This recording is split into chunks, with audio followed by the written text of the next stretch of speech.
Kita beralih ke kabar duka. Menteri Pendayagunaan Aparatur Negara dan Reformasi Birokrasi Cahyokumolo meninggal dunia setelah menjalani perawatan intensif sejak beberapa hari lalu. Cahyo wafat pada Jumat ini sekitar pukul 11:10 waktu Indonesia Barat di Rumah Sakit Abdiwaluyo, Jakarta. Dikutip dari cnnindonesia.com, sebelumnya Cahyokumolo masuk rumah sakit dan menjalani perawatan intensif sejak 2 pekan terakhir dan disebut menderita komplikasi diabetes dan paru-paru. Sejak dirawat, Cahyo tidak aktif sebagai menteri ataupun kepartaian.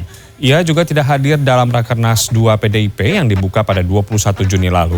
Sebelum dimakamkan di Taman Makam Pahlawan Kalibata, rencananya jenazah disemayamkan di rumah duka Rumah Dinas Widya Chandra. Siang ini sejumlah tokoh tanah air sudah berdatangan ke rumah duka di kompleks Rumah Dinas Widya Chandra.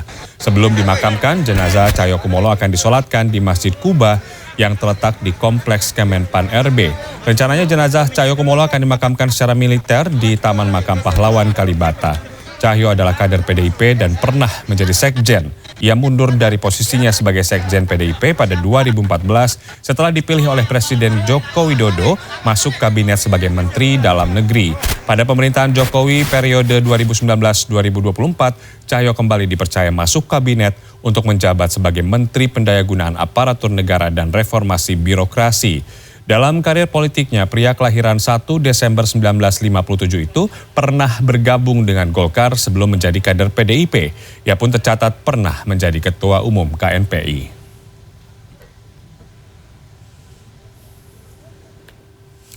Mulai Jumat 1 Juli ini, Pertamina memperketat pembelian bahan bakar minyak bersubsidi jenis Pertalite dan Solar. Pengendara yang hendak membeli kedua jenis bahan bakar tersebut wajib terdaftar di laman subsiditepat.mypertamina.id.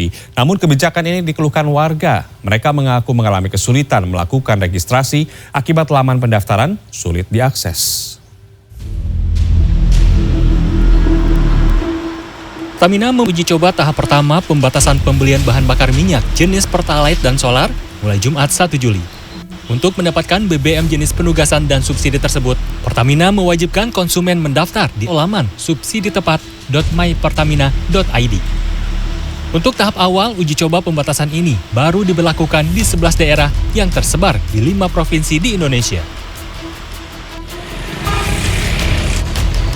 Bukit Tinggi menjadi salah satu dari 4 daerah di Sumatera Barat yang menerapkan kebijakan pembeli BBM bersubsidi Pertalite dan Solar wajib mendaftar secara daring. Daerah lainnya adalah Kota Padang Panjang, Kabupaten Agam, dan Tanah Datar. Namun keharusan mendaftar ini dikeluhkan sejumlah warga pada Jumat pagi. Selain belum memahami langkah-langkahnya, mereka menganggap kebijakan tersebut merepotkan. Belum tahu. Harapannya pun ya jangan ribet ya. Ya kalau bisa nggak usah pakai itulah, pakai aplikasi itu, masalahnya kan merepotkan warga. Keluhan serupa juga diungkapkan sejumlah pemilik kendaraan di Kota Tasikmalaya, Jawa Barat pada Jumat pagi. Mereka mengaku tidak bisa mengakses laman subsiditepat.mypertamina.id dari telepon pintar untuk melakukan registrasi. Para pemilik kendaraan ini akhirnya beramai-ramai mendatangi salah satu SPBU di Jalan R.E. Marta Dinata untuk meminta bantuan pegawai SPBU. Namun mereka kembali harus menelan kekecewaan lantaran tetap gagal registrasi. Jadi nggak bisa? Nggak bisa. Error terus. Nggak bisa upload gitu ya? Nggak bisa upload, nggak bisa langkah selanjutnya nggak bisa lagi. Oh, berarti sempat masuk data pribadi masih masuk? Masuk, cuma nggak bisa disimpan dan langkah selanjutnya pengisian selanjutnya gitu jadi error. Sementara itu, Korporat Sekretari PT Pertamina Patra Niaga, Irto Ginting mengatakan, karena masih sosialisasi, pada tahap awal ini masyarakat masih bisa membeli BBM bersubsidi langsung di SPBU seperti biasa, meski belum mendaftar di laman My Pertamina.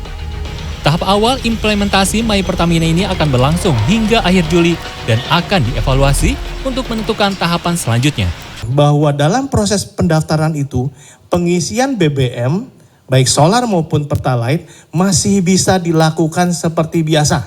Ya, jadi saya luruskan, jangan sampai beranggapan bahwa besok harus punya QR Code, kalau enggak ditolak. Saya katakan itu tidak benar. Irto pun mengimbau masyarakat segera mendaftarkan kendaraan mereka melalui laman My Pertamina. Untuk mendaftar, Masyarakat harus menyiapkan dokumen berupa KTP, STNK, foto kendaraan, alamat email, dan dokumen lain sebagai pendukung. Pendaftaran tersebut masih dibatasi bagi pemilik kendaraan roda 4 saja. Tim Liputan CNN Indonesia.